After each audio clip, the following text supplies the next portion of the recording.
할렐루야, 우리 MZ 청년 여러분, 이번 한 주 참 덥기도 했고 또 비도 왔던 그런 한 주였죠. 여러분들은 이번 한 주 어떻게 보내셨나요? 우리가 처한 상황들은 각기 다 다르겠지만 그 각각의 삶 속에서 평안을 누리는 우리 MZ 청년들 여러분이 되셨기를 기대하고 또 소망합니다. 먼저 몇 가지 광고 전하고 말씀 시작하죠. MG2 이용한 청년과 김경미 청년의 결혼식이 토요일 12시에 부천 MJ 컨벤션에서 있습니다.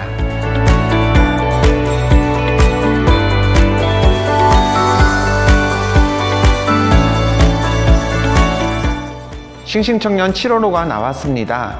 특별히 이번 7월호 싱싱청년은요, 7월 한 달치의 묵상 자료가 아니라 2주치만 말씀 자료가 실려 있습니다. 그래서 7월에는 총 2권의 싱싱청년이 발행될 예정입니다.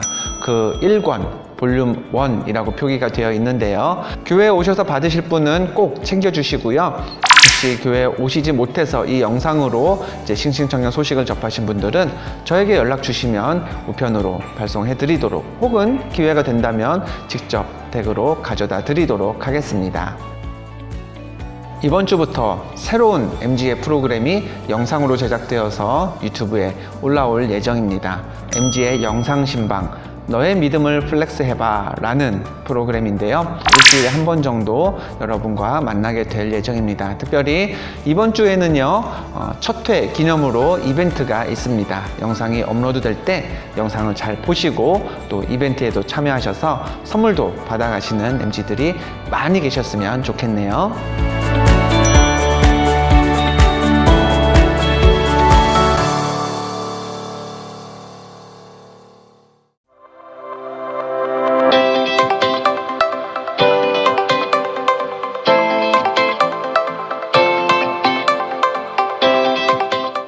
오늘 우리가 함께 묵상해 볼 말씀은요, 사도행전 20장 6절에서 12절까지 말씀입니다. 우리는 무교절 후에 빌립보에서 배로 떠나 닷새만에 드로아에 있는 그들에게 가서 이레를 머무니라. 그 주간의 첫날에 우리가 떡을 떼려 하여 모였더니 바울이 이튿날 떠나고자 하여 그들에게 강론할세 말을 밤중까지 계속하매 우리가 모인 윗다락에 등불을 많이 켰는데 유두고라 하는 청년이 창에 걸터 앉아 있다가 깊이 졸더니 바울이 강론하기를 더 오래 하매 졸음을 이기지 못하여 3층에서 떨어지거늘 일으켜보니 죽었는지라.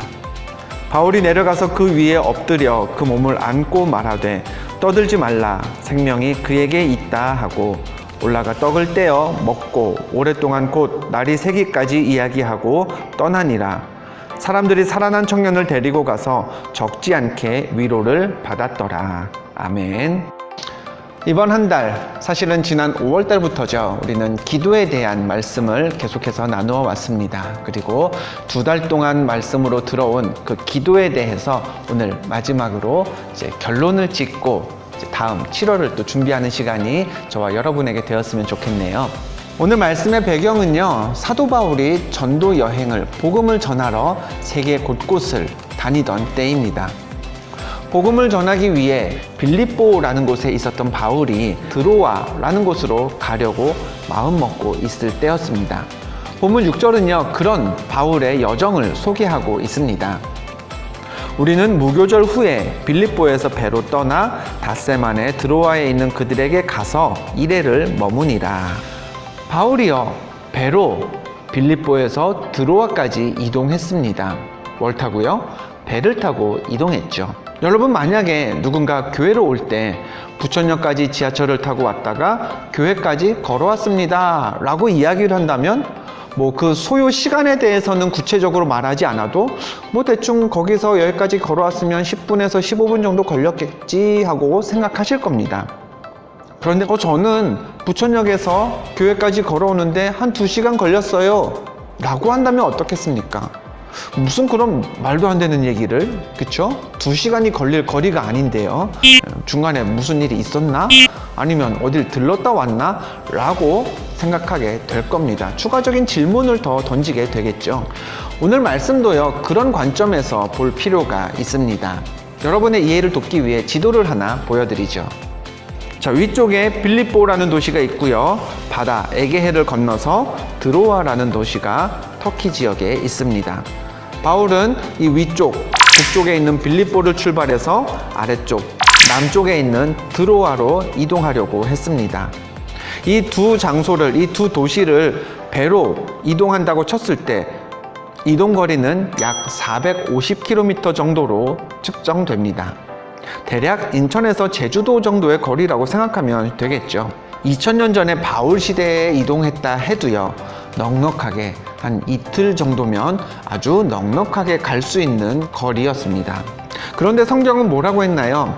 바울이 빌립보에서 드로아까지 닷새 만에 도착했다라고 기록하고 있죠. 이 바울의 여행은 닷새를 5일을 걸릴 여행이 아니었습니다.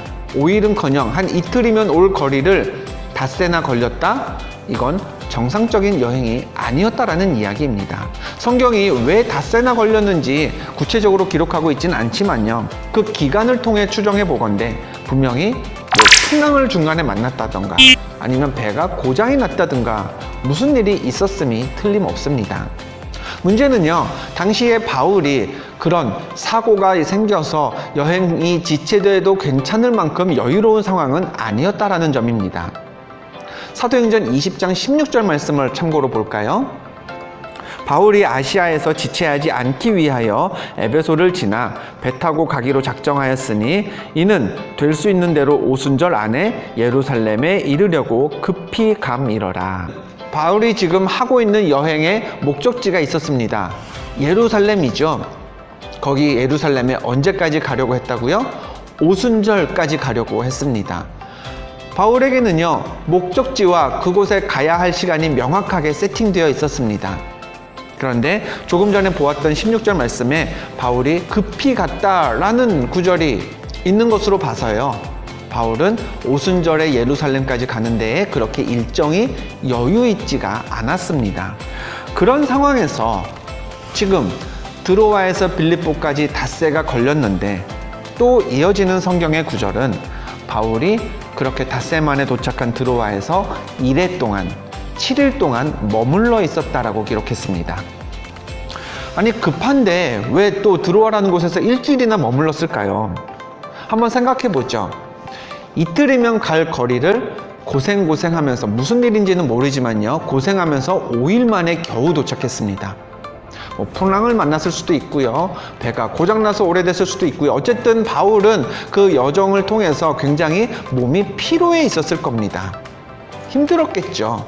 그래서 학자들은 추정하기를 바울이 드로아에서 일주일이나 있었던 것은 또 다시 곧장 떠나기 힘들 정도로 몸이 쇠약해져 있었기 때문에, 피로해 있었기 때문에 아마 일주일 동안 편안하게 쉬지 않았을까라고 생각을 합니다. 한마디로 저쪽 그리스 땅 빌립보를 출발하면서부터 바울의 여정은 엉망진창이 되었습니다.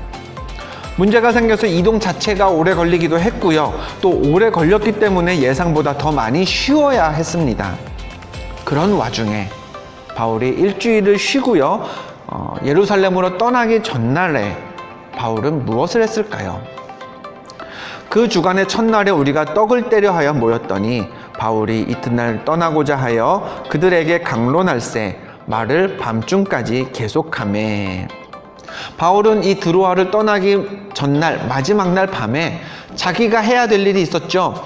복음 전하는 사명자로서 그곳에서도 하나님의 말씀 전하고요, 예수 그리스도를 소개하기 원했습니다. 그래서 마지막 날 밤에 사람들을 모아놓고 회당에서 예수 그리스도를 전했던 겁니다. 그런데 바울이 일주일 동안 푹 잘 쉬어서였을까요? 늦은 시간까지 바울은 사람들에게 열심히 말씀을 전했습니다.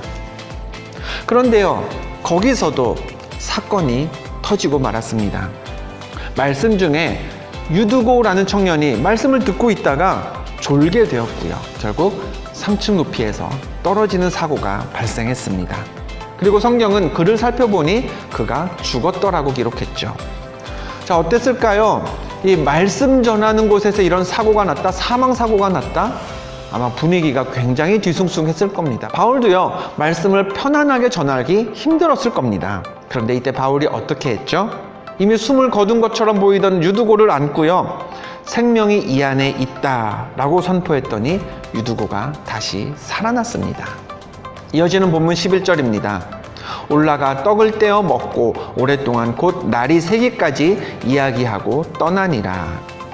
바울은 사고가 나도 흔들리지 않았습니다. 사람의 생명에 관한 일은 어차피 하나님의 것이다. 그러니 하나님께 맡기자 하고서는요, 자신은 자신의 사명대로 끝까지 날이 셀 때까지 예수 그리스도를 전했습니다. 이렇듯 오늘 본문에서 바울의 계획대로 잘 진행된 일은 아무것도 찾을 수 없습니다. 바울은 오순절까지 예루살렘에 가야 했지만 빌립보에서 드로아까지 가는 백길은 예상보다 오래 걸렸고요. 또 힘든 여행 때문에 일주일이나 쉬어야 했습니다. 마지막 하루 짬을 내서 하나님의 말씀을 전했더니 예배를 드리다가 사람이 떨어져 죽는 사고가 일어났습니다.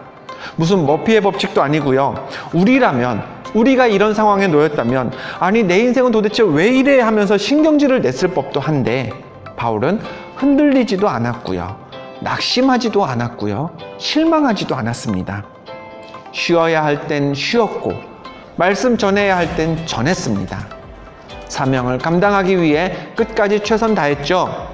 그랬더니 그 결과가 어땠을까요? 본문 12절을 봅니다. 사람들이 살아난 청년을 데리고 가서 적지 않게 위로를 받았더라. 바울이요, 엉켜버리는 그 스케줄 때문에 조급해했다면 위로받는 사람들이 이렇게 생겼을까요? 예루살렘까지 가야 할 시간이 정해져 있기에 말씀 전하기를 하루 생략했다면 드로아 사람들이 이렇게 말씀의 위로를 받을 수 있었을까요? 예배 중에 쓰러진 유두고 때문에 바울이 우왕좌왕하고 사명 감당하기를, 예수 그리스도 전하기를 그냥 거기서 멈췄다면 그의 설교가, 또 그가 일으킨 기적이 사람들에게 위로를 줄 수 있었을까요? 바울은 흔들리지 않았습니다. 자신이 해야 할 사명을 다 했고요. 그러자 드로아에서는 죽은 사람이 살아나는 기적이 일어났습니다. 사람들은 거기에 큰 위로를 받았죠. 오늘은 6월의 마지막 주일입니다. 지난 상반기 1월에서 6월까지 여러분의 인생의 계획은 무엇이었습니까? 그리고 그 계획은 어떻게 되었습니까? 더불어 앞으로 있을 하반기 7월 이후의 여러분의 계획은 무엇입니까? 우리도요, 이런저런 계획을 세웁니다. 그리고 그 계획에 맞추어서 기도하죠. 하나님, 저는 이렇게 하고 싶습니다. 이렇게 하게 도와주세요. 하나님, 이런 마음이 듭니다. 이런 생각이 듭니다. 하나님은 어떻게 생각하시는지요? 계획을 세우고 우리는 하나님께 그 계획에 대해 묻습니다. 그런데 지난 전반기의 삶 어떻던가요? 여러분이 무엇을 계획했건 그 계획들 많이 무너지고 흐트러지지 않았습니까? 사람의 계획은요, 쉽게 무너집니다. 바다에서 어려움을 만났을 그 바울처럼요, 계획보다 늦어지기 십상이고요. 예상치 못하게 드로아에서 일주일이나 7일이나 머물렀던 바울처럼 마음은 급한데 우리의 현실은 우리가 빨리빨리 진행하지 못하도록 가로막기도 합니다. 또 유두고가 떨어져 죽었던 것처럼 불의의 사고가 우리의 계획을 틀어버리기도 하죠. 그렇지만 그럴 때에도 기도하는 우리 MZ 청년들은 믿어야 합니다. 내 길은 하나님이 인도하신다라는 사실을 말이죠. 세상이 내 생각처럼 그렇게 굴러가진 않을지라도 성령께서 나를 때마다 상황에 맞게 도와주신다라는 믿음이 기도하는 여러분에게는, 우리 모두에게는 있어야 됩니다. 더불어서 그런 믿음으로 내게 주어진 사명을 내가 계획은 흐트러질지라도 잘 감당한다면 우리도 열매 맺고 그리고 사람들도 위로받을 것이라는, 오늘 사도행전 본문에 일어났던 일들이 우리의 삶 속에서도 일어날 것이라는 것을 믿는 믿음이 우리에게 있어야 하는 것이죠. 계획이 다 쓸모없는 것은 아닙니다. 계획은 세워야 됩니다. 중요한 일일수록요, 더욱더 철저하게 계획을 세워야 합니다. 그러나 동시에 철저한 계획이라면 철저하게 하나님께 맡길 줄도 알아야 합니다. 아직 2020년에 절반이 남아 있습니다. 우리 인생의 계획은 비록 조금씩 어긋날지라도 기도하는 나에게, 기도하는 하나님의 자녀에게 하나님께서 선한 일을 이루실 것을 믿는 믿음으로 계획이 틀어졌다고 실망하지 말고, 낙심하지 말고, 조급해하지 말고, 더 크고 놀라운 하나님의 계획을 소망하며 2020년에 하반기를 함께 맞이하는 우리 MZ 청년들 모두가 되시기를 주님의 이름으로 축복합니다. 여러분, 하반기에도 말씀 묵상 최선을 다해 하시고요. 우리 7월의 첫 주에 만나도록 하겠습니다. 승리하세요.